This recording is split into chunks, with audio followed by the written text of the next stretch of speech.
not solving a puzzle is no indication, right? It's are you able to think? Are you able to stay with this kind of like we got very insistent, right? We like write it down, help us think through, and you are staying with it. You're not losing energy. You're not getting intimidated, and that's perfectly fine. I had the same sort of experience in my IIM in the interview. First was an extremely difficult double entry system of accounting. So I said I was interested in accounting. So he gave me the professor gave me something like this. I stuck with it, even though I got the answer wrong.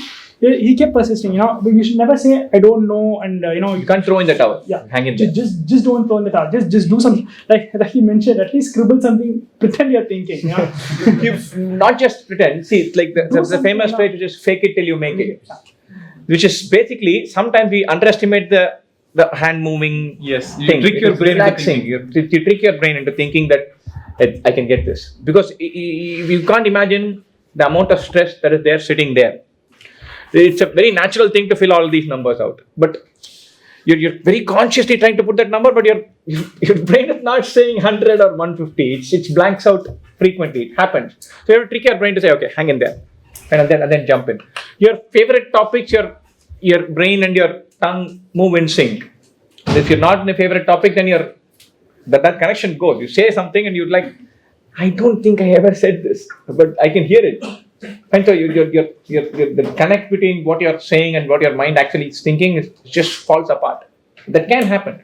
Don't worry about it. It's completely fine to say, just one second, I don't even know why I said that.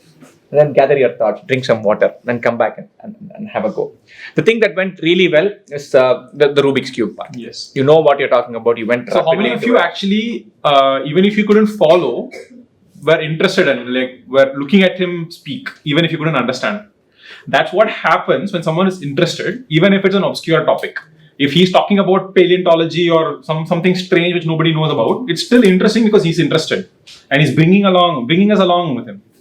So right? The terms OLL and PLL, I'm hearing it for the first time, but I'm like, oh, nice. So he knows Rubik's Cube. I know Jack about it, but I'm still hanging on because it's something new and he's talking to me about it. If I had a Rubik's Cube in the interview, I would have given it to him and said, look, try it out. Let's have fun at it. Play around with it. Tell me how. You said you can try it in 12 seconds. Give me 25 seconds. That's what happened in my CAP interview last time. So they had a cube. They told me to bring my cube and explain it. Like it was around 25 minutes. It went around. Nice. They asked about the steps and everything. Nice. So you're into about something. You should prepare and have a full go at it. You actually stumbled. Because yes. the center is not fixed in a 4x4, but you recovered very well. Like I was very forgiving because it's like, this guy knows what he's saying. Even if he fumbled, correct. He still knows a lot. The thing is, I'm not very much familiar with the structure. I've never removed a 4x4, fixed and fiddled around with it. I know about a lot of. Sure, I mean that's fine. That's fine. You recovered very well.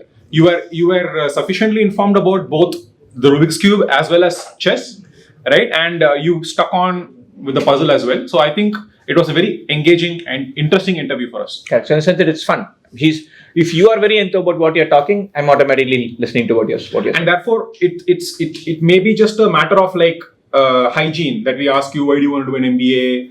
And something about current affairs. It's like my mind is already like, yeah, this is like a good interview. It's been a good. I'll have to still benchmark it with the other candidates, but independently, I think this would have been a very good interview to have had. You should feel good about having had the interview. So one more doubt. So when Swami sir asked about, can I ask you a puzzle?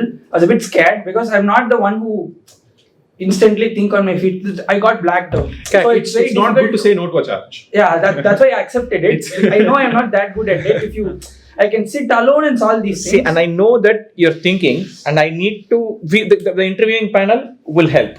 Will say, what are you thinking? And when he's cracked the first part, we're going too much into 150, 200, 250. Look, we are solving. Between the two of us, or three of us, or four of us, we're getting this right. So we've done this. I know this puzzle.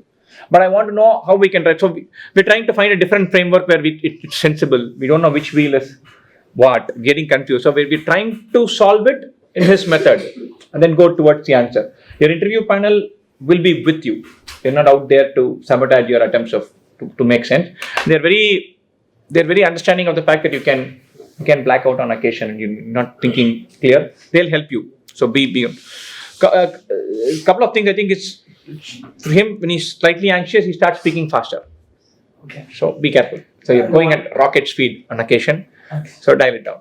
So one more, you were asking about the Rubik's cube thing. It's very difficult for me to explain the jargons and so probably because of that it was faster. Right. So it is all right. You don't have tons of experience. So fresher candidates are they're given more slack in terms of Maturity in their answer. maturity then. So what is fast? I would look at it as enthusiasm. Yes. So this automatically comes out to your why do you the other question I wanted to ask, but we went too deep into this is why should you do an MBA now? Why not do it about year, 2 years later? So you should say, look, what I don't have, what I cannot bring to the table in terms of domain expertise or a viewpoint based on my experience, I will more than compensate by raw enthusiasm. I'm here. I will do tons of reading, 2-3 more case studies so that I can contribute in a setting, and where somebody might be diffident, someone with experience might be diffident in doing something, I'm your guy. So what they bring in terms of expertise, I'll bring in terms of enthusiasm. So in a cricket team, if you see the 2011 World Cup, there was Tendulkar and there was Dhoni and there was a Virat Kohli. So Tendulkar was a grand old man of Indian cricket in that World Cup, and Dhoni is the guy who's calling the shots. The guy running around from mid-off to mid-on to the first lip and just clapping and shouting encouragement to everybody in the team is Virat Kohli. And I'll be that. So I'll be the guy who runs around and is just full of energy all the time. And that I'll be that person. That's your answer.